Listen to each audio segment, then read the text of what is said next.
سلامونه او نیکې هیلې درنو ملګرو، هیله لرم ټول به روغ او جوړ اوسئ. ښه راغلاست د وینډوز 11 څلورم درس ته.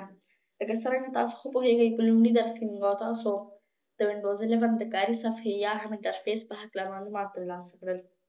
په دویم او دریم درس کې موږ او تاسو د ډیسکټاپ پرسونالایزیشن په هکله معلومات ترلاسه کړل.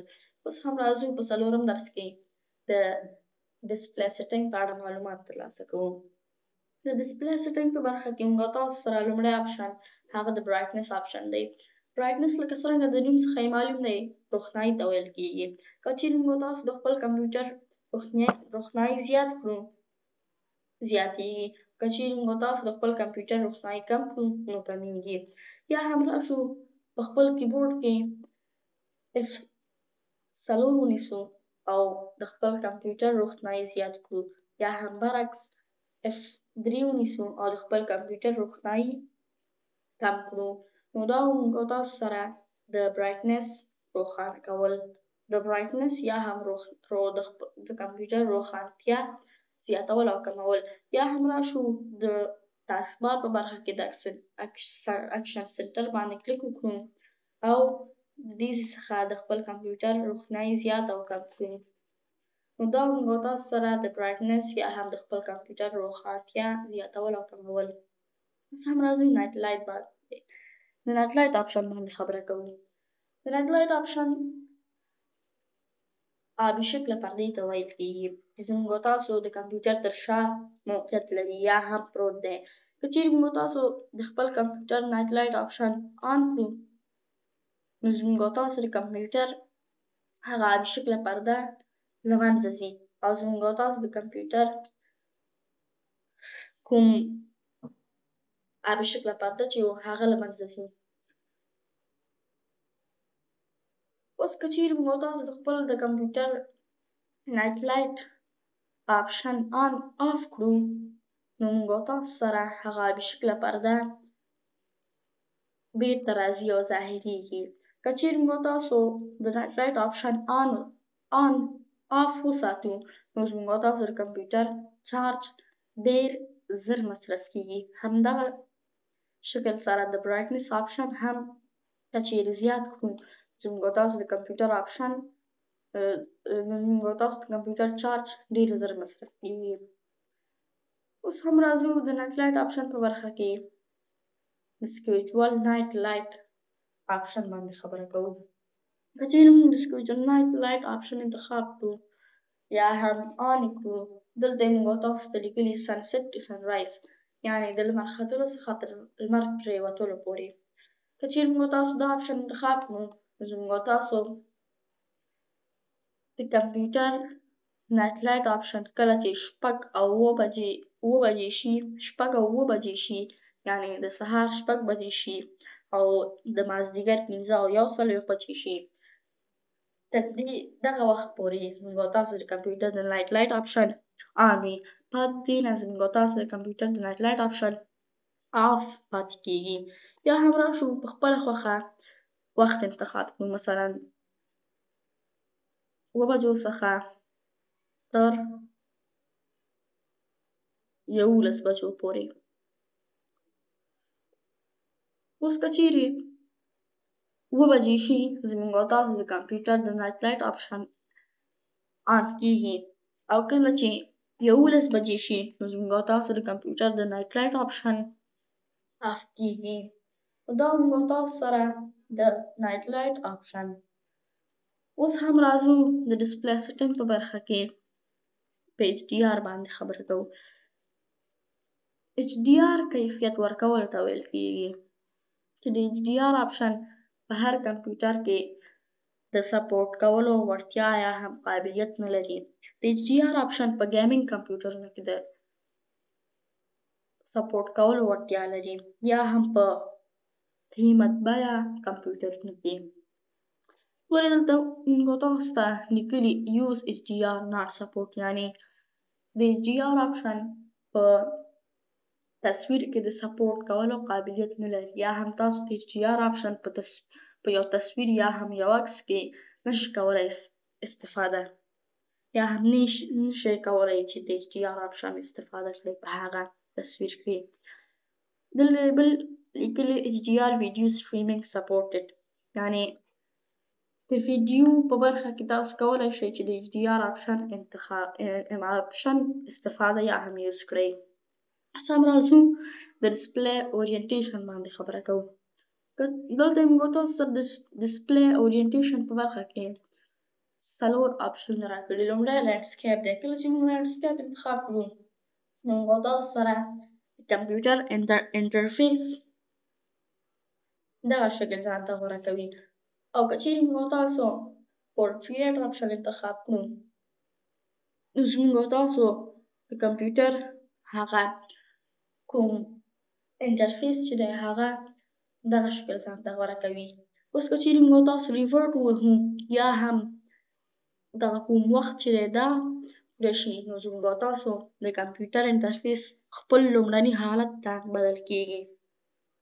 اوس که چیرې موږ تاسو راشو لینډسکیپ فلپډ آپشن باندې کلیک وکړو نو زموږ تاسو د کمپیوټر هغه کوم انټرفیس چې دی د دغه حالت یا همدغه شکل ځان ته غوره کوي. اوس که چیرې موږ تاسو ریورټ باندې کلیک وکړو نو زموږ تاسو د کمپیوټر کوم انټرفیس یا هم انټرفیس دغه شکل ځان ته غوره کوي. اوس که چیرې موږ تاسو په پورټریټ فلپډ باندې کلیک وکړو نو موږ تاسو د کمپیوټر شکل دغسې حالت ته بدلیږي. اوس که چیرې موږ تاسو ریورټ ووهو نو بیرته خپل لومړي حالت ته بدلیږي. اوس هم راځو ډسپلی ریزولوشن ته. ډسپلی ریزولوشن د پکسلونو مجموعې ته ویل کیږي. ګورئ یو عکس له مختلفو پکسلونو څخه جوړ کیږي یا هم له مختلفو پکسلونو څخه جوړ شوی دی چې مختلف پکسلونه یا هم د زیاتو پکسلونو مجموعې ته ریزولوشن ویل کیږي. ګورئ زما په کمپیوټر کې تر ټولو جګر ریزولوشن 1920 ضرب د 1080 دی او تر ټولو ټیټه ریزولوشن 1280 ضرب د 600 دی. نو هر کوم ریزولوشن چې زموږ تاسو خوښه وي هغه کولی شو چې د خپل کمپیوټر لپاره انتخاب کړو. اوس راځو چې په دې باندې خبره کوو چې څنګه د یو عکس ریزولوشن معلوم کړو چې دا عکس څومره ریزولوشن لري یا هم ریزولوشن یې 100 ضرب د 100 دی. اوس که چیرې موږ تاسو د فایل ایکسپلورر برخې ته لاړ شو د پکچرز آپشن باندې کلیک وکړو دلته موږ تاسو سره ځینې عکسونه دي. ګورئ که چیرې موږ تاسو په دغه عکس باندې خپل کرسر ویسو نو دلته یې موږ تاسو سره 3 آپشنونه راکړي.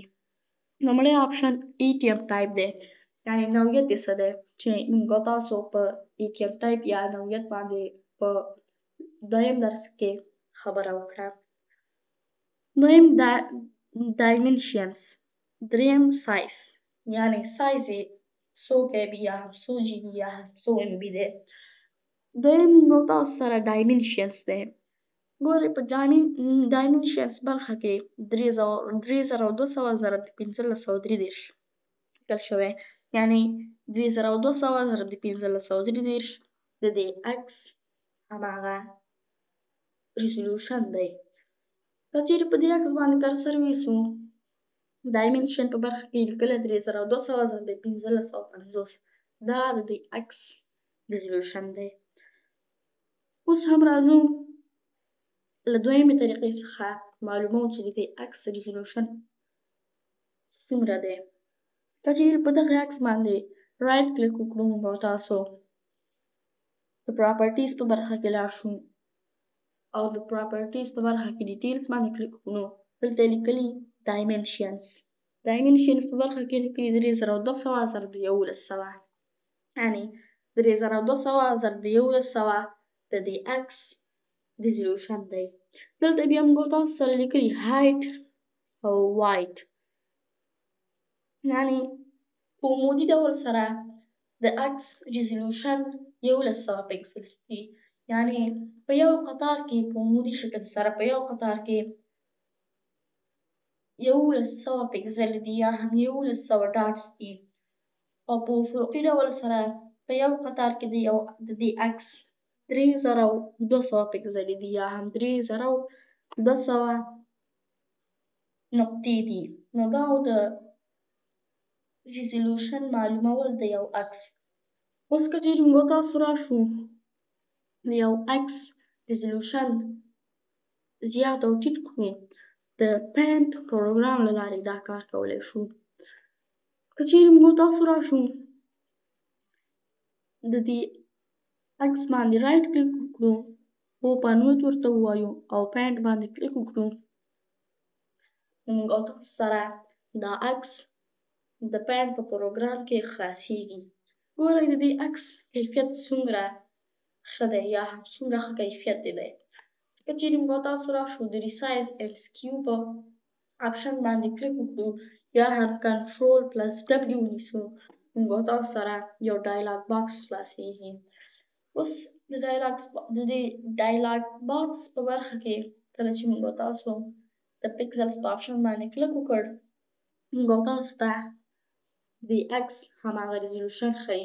ګورئ موږ تاسو مخکې وویل چې د دې عکس ریزولوشن 3200 ضرب د 1100 دی. اوس که چیرې موږ تاسو راشو د دې عکس ریزولوشن ټیټ کړو، نو راځو مثلا ورکوو ریزولوشن 400 ضرب د 130. اوس که چیرې موږ تاسو اوکې ووایو، ګورئ د دې عکس سایز څومره وړوکی شو. اوس که چیرې موږ تاسو دا عکس زوم ان کړو، ګورئ کیفیت یې څومره خراب شوی او څومره یې خپل کیفیت له لاسه ورکړی. نو دا و د یو عکس د ریزولوشن زیاتول او کمول.